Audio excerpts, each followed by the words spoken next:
చాలా వేడిగా ఉంది.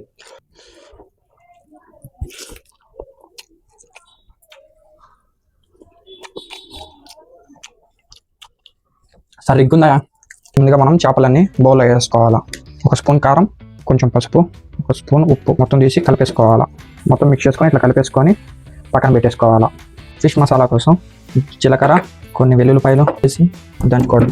ఇలా దంచేసుకోవాలా. దంచుకున్న మసాలాని దాంట్లో అలా తీసేసుకుందాం. చింతపండు పెట్టి నానబెట్టుకోండి. ముందుగా ఆయిల్ పోసుకుందాం. ఆయిల్ కొంచెం ఎక్కువ పడుతుంది, సో ఎక్కువ పోసుకుందాం.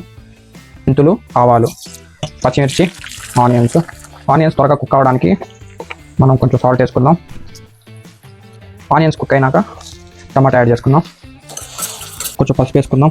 మీ కారానికి తగ్గట్టు కారం వేసుకోండి. కొంచెం కారం వేసుకుంటేనే బాగుంటుంది చేపల కూర. సో నేను 2 స్పూన్లు వేసుకున్నాను. ఓకే, నూనె పైకి తెలిపింది. పెట్టిన చింతపండు ఇందులో పోసేసుకుందాం. ఇంకా వాటర్ కావాలంటే కొంచెం వేసుకోండి. ఒక 10 మినిట్స్ ఉడకనివ్వండి. ఒకసారి టేస్ట్ చూద్దాం సాల్ట్ సరిపోయిందా లేదా అనేసి. కొంచెం సాల్ట్ వేసుకోవాలి. మీరు టేస్ట్ చూసేసుకోండి. ఇందాక మనం మ్యారినేట్ చేసుకున్నాం చేపలని ఒక్కొక్కటిగా నిదానంగా వేసుకోండి.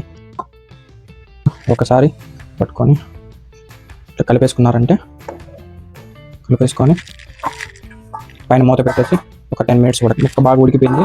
చేపల కూరని ఎప్పుడైనా సరే ఇట్లా నిదానంగా ఇట్లా తిప్పుకోవాలి. గరిటె పెడితే ముక్కలన్నీ చెదిరిపోతాయి. మామిడికాయ ముక్కల్ని యాడ్ చేద్దాం. అలాగే మనం తయారు చేసుకున్న మసాలా ఉంది కదా, అది కూడా నిదానంగా చుట్టూరు కలిపేసుకుందాం. మసాలా వేసినాక మళ్ళీ ఒకసారి ఇట్లా తిప్పేసుకొని మూత పెట్టేసుకుందాం. చేపల కూర బాగా ఉడికిపోయింది, నూనె అంతా పైకి తెలిపింది. సో ఇంకా మనం కొంచెం కొత్తిమీర వేసి ఇంకా గ్యాస్ ఆఫ్ చేసేసుకొని మార్నింగ్ చేసుకుంటే సాయంత్రం, లేదా నైట్ చేసుకుంటే మార్నింగ్కి తింటే ఇంకా బాగుంటుంది. టేస్టీ చేపల పులుసు రెడీ అయిపోయింది. ఇంకా మనం అన్నం పెట్టుకున్న ప్లేట్లో ఫస్ట్ చిత్రపోకుండా ఒక ముక్క వేసుకుందాం. అట్లాగే మామిడికాయ ముక్క, ఇంకో ముక్క కూడా వేసుకుందాం. పులుసు వేసుకుందాం.